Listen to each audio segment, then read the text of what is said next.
house flat, very expensive flat of Ukrainian oligarch at One Hyde Park.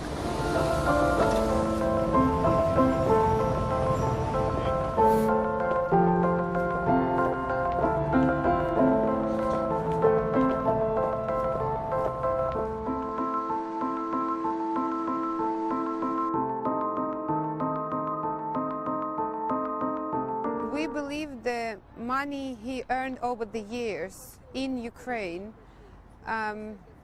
been stolen from Ukrainian people. He was buying big businesses for nothing, investing somewhere else and giving nothing back to Ukrainians. Actually, here is his pictures. Rinat Akhmetov is the most rich man in Ukraine.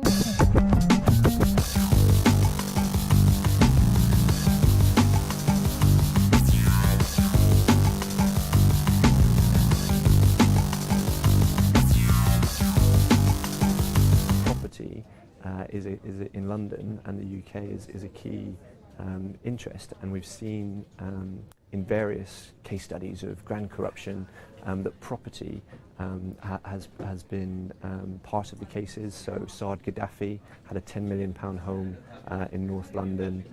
The Delta State Nigerian governor James Ibori, who was guilty on 10 counts of money laundering, had property in London.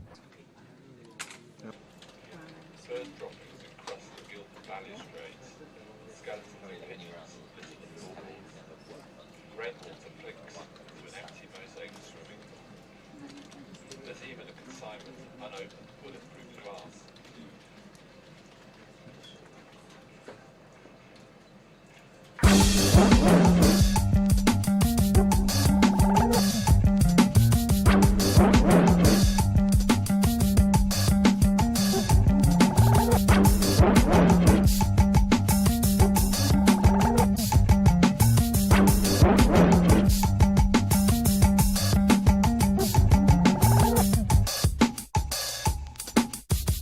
And one of the biggest problems in the UK is that you can get such secrecy around who actually owns the property.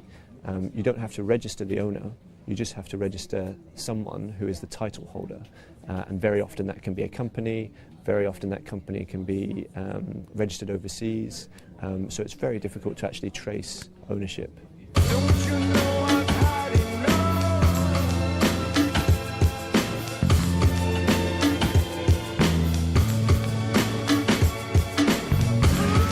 And stuff like that, look out of their windows and see, you know, boarded up homes and stuff like that. They're not going to like it. Yeah. Do you know what I mean? They're going to put forward for them to be demolished and them to have more luxury buildings. But it's part of the regeneration. They're trying to privatise London completely and build luxury apartments that working class people can't afford, and we need to fight for social housing.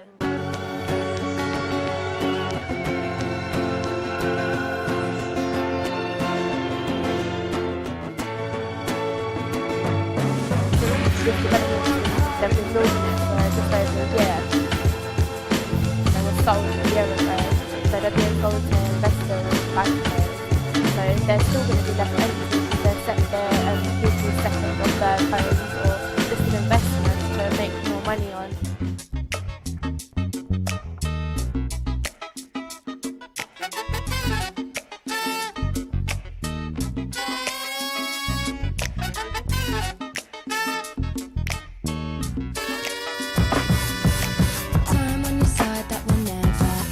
Well, British banks have a very poor record at complying with the laws which are supposed to, which enable them to check and turn away dirty money. So in a study 3 years ago by the regulator, they found that 75% of UK banks were failing to uphold one of the basic rules, and a third were willing to take dirty money if they thought they wouldn't get caught.